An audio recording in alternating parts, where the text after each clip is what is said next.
Oui, mais dans ces cas-là, bien souvent, les personnes n'osent pas en parler. Tout à fait, Alors que en parler à l'autre, lui dire « Alors, comment vas-tu depuis ?» Ça lui fait un grand bien. Tout mais à ça, fait. c'est difficile à dire. Oui, mais je comprends tout à fait, difficile. parce que je l'ai entendu de la bouche de mes sœurs, de ma maman, qui partageaient cette souffrance et qui, en voyant que Pierre et moi continuions à vivre normalement avec nos boulots, nos activités, moi je faisais beaucoup de choses aussi, ils se sont dit inconsciemment, tout va bien. Mm-hmm. Ils ont fait le deuil, ou ils ont surmonté quelque chose. Mais en fait, bien sûr, on le surmonte... je l'ai surmonté d'une façon visible, mais à l'intérieur, ça s'enfouissait certainement. Ça se tassait. Et puis on mettait quelque chose par-dessus. Bien sûr. Comme ça, oui. Voilà. Quand vous êtes présenté, vous avez dit que vous aviez 4 garçons quand même. Oui. on va essayer de tout comprendre dans ce livre. Parce que là, vraiment, c'est un peu compliqué. L'histoire est complexe. Alors donc, malheureusement, vous avez perdu votre petite princesse. Voilà. Alors, quelle a été votre démarche pour, à nouveau, je pense que vous avez eu envie d'être maman. Tout à fait. Enfin, de toute façon, oui, vous avez 4 enfants, donc...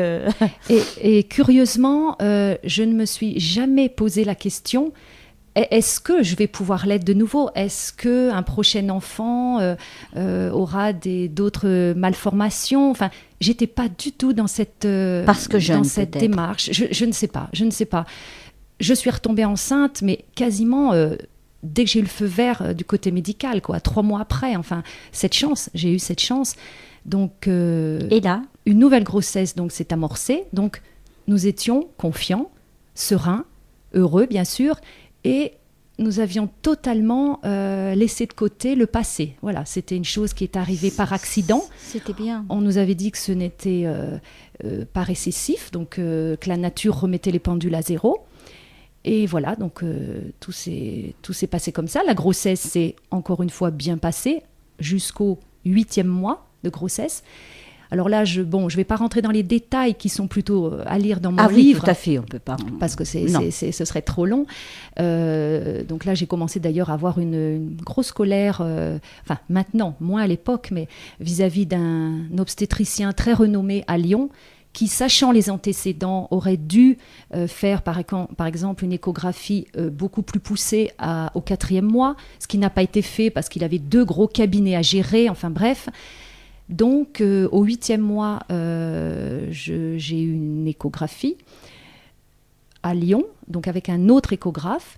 Et il y avait ma maman et mes frères et sœurs, mes plus jeunes frères et sœurs jumeaux. À l'époque, j'étais toute fière de leur montrer de visu un nouveau bébé. Et là, la nouvelle est tombée comme un coup près, que de nouveau, il y avait des malformations, qu'il fallait interrompre la grossesse très vite. Et 1 semaine plus tard, en fait, j'ai perdu les os. Donc voilà, là, j'ai accouché d'une 2e petite fille. Morte, donc elle est née morte, ou elle est morte en naissant, suivant, voilà, le 1er mars 90. Et là, ça a été terrible, parce qu'on s'y attendait, mais vraiment pas du tout. Oui, puis comme il y avait la première fois qui avait peut-être été, vous l'aviez passé, mais là, la 2e fois, peut-être vous êtes posé des questions. On s'est posé des questions, elle avait des malformations similaires et d'autres différentes. Donc, elle n'avait pas de cardiopathie, par exemple, et son syndrome, en fait, a été étiqueté sous un autre nom, c'était le syndrome de Fryns. Peut-être que j'ai confondu, je ne sais plus, entre Fryns et Charge, je ne me souviens plus laquelle, peu importe, du nom d'un contemporain, donc c'est un syndrome qui a été découvert assez récemment. Donc là, on s'est posé des questions, oui, on comprenait plus, on était vraiment abattus, ça a été très très dur, j'ai énormément souffert, surtout que le jour de la naissance, évidemment, j'étais dans un service de naissance, avec les autres personnes que j'entendais, les autres mamans, les bébés qui pleurent, les joies, et moi j'étais dans mon box à mariner toute la nuit sous morphine pour déclencher des contractions, à souffrir, à rien comprendre. J'étais dans le noir, dans la solitude aussi. Voilà, donc une nouvelle épreuve. Une nouvelle épreuve que vous avez passée également. Une nouvelle épreuve qui est passée exactement pareil que la première. Donc Marine, donc c'était Marine, on l'avait appelée Marine. D'ailleurs, on n'avait pas du tout de prénom à mettre sous le coude. Donc on a pris le second prénom de notre première petite fille.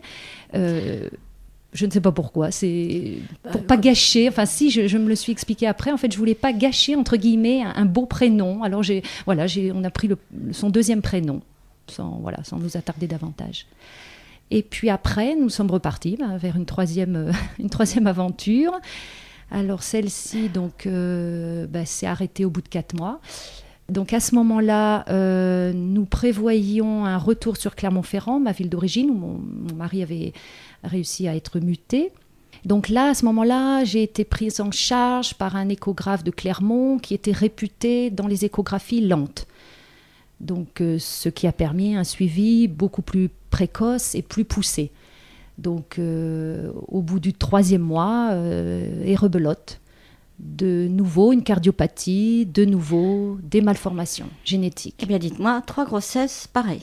Pareil et en même temps un peu différentes. Donc, oui, mais le résultat... Et le résultat était pareil. Il fallait encore une fois interrompre la grossesse. Et ça ne vous a pas découragée? Ça ne m'a pas découragée du tout, au contraire. Et votre mari dans tout ça? Mon mari était très présent. Il est toujours venu avec moi à toutes les visites. Alors chacun, évidemment, enfermé dans sa propre souffrance, mais en même temps, on avançait ensemble et on souffrait ensemble, bien que les mots pour le dire sont pas toujours faciles, même entre nous. J'aurais voulu qu'il m'en parle plus, et peut-être que lui aussi, je ne sais pas, mais on a avancé ensemble et c'était très, très important. Alors donc, 3e grossesse, voilà, anéantie. Donc en plus, pendant la 3e grossesse, on m'a annoncé tout. Enfin, on m'a annoncé une grossesse extra-utérine, on m'a annoncé tout plein de choses bizarroïdes qui font que j'étais toujours dans un état d'angoisse permanente, me demandant mais qu'est-ce qu'on va bien pouvoir m'annoncer. Donc c'était le yo-yo. J'étais partagée entre l'espoir d'un jour, l'angoisse du lendemain, enfin le yo-yo permanent. Voilà. Donc après cela, je suis retombée enceinte. Donc la grossesse s'est bien passée, donc j'ai été très bien suivie. Le jour de l'échographie, donc du 4e mois, ça a été j'étais nerveuse, anxieuse, enfin... On peut le comprendre. J'attendais le verdict avec une énorme anxiété et le miracle est arrivé. Notre échographe nous a annoncé que tout se passait bien pour le bébé, sans crier victoire, parce que je suis très prudente de ce côté-là, ne pas annoncer tout de suite. Mais à ce moment-là, on a pu l'annoncer à nos familles. On a attendu le 4e mois et pour toutes les grossesses suivantes, on a attendu le 4e mois pour l'annoncer de façon quasi certaine, bien qu'on ne peut jamais être sûr. Voilà, donc la grossesse s'est bien passée. Ces 9 mois, je les ai vécus assez difficilement. Malgré la bonne annonce du début, c'était une angoisse terrible qui me tordait le ventre. J'ai eu beaucoup de problèmes de santé, notamment des varices, beaucoup de problèmes circulatoires. Heureusement pour moi, je ne suis pas épaisse, mais j'ai eu beaucoup de choses, je pense rétrospectivement, qui ne sont pas dues au hasard. Toutes ces affections, enfin, de mon corps révélaient, je pense, quelque chose, quoi. C'était une réponse un petit peu peut-être à quelque chose que je n'avais pas exprimé verbalement. Enfin, je pense. C'est possible, mais c'est possible, bien sûr. J'avais beaucoup de problèmes d'yeux, j'avais plein de choses bizarres, voilà. Et puis, 9 mois après, mon merveilleux premier petit garçon est apparu. Donc, un petit garçon. Un petit garçon. Qui est grand maintenant. Qui a 20 ans et demi aujourd'hui et qui est un beau jeune homme, en pleine santé, un petit miracle. Donc là, nous nagions dans une bulle de bonheur, une bulle merveilleuse que je voyais même de l'extérieur, tellement ça semblait... impossible. Oui, bien sûr, quelque chose comme ça, oui. Alors donc, un garçon, vous vous rendez compte? Un garçon. Et là, vous ne vous êtes pas posé la question de dire, j'aurai des garçons. Je ne me suis posé aucune question, sinon qu'on voulait profiter de notre petit garçon. Je voulais profiter enfin d'avoir un berceau plein lorsque j'étais à la maternité, d'avoir un bébé à l'intérieur, ce que j'avais encore jamais pu éprouver, jamais, puisque j'ai même pas vu mes petites filles, enfin guère, à part la première. Et donc nous voulions continuer d'agrandir la famille, c'est certain. Peut-être pas aussi vite, mais la nature a fait que je retombe enceinte assez rapidement. Donc 5 mois après, en fait, je suis retombée enceinte. Et donc au début, je dois dire que la grossesse ne m'a pas tant réjouie que ça, curieusement, parce que justement, ça allait trop vite. Ça allait trop vite. Et puis, les désagréments liés à la grossesse, honnêtement, je m'en passerais volontiers.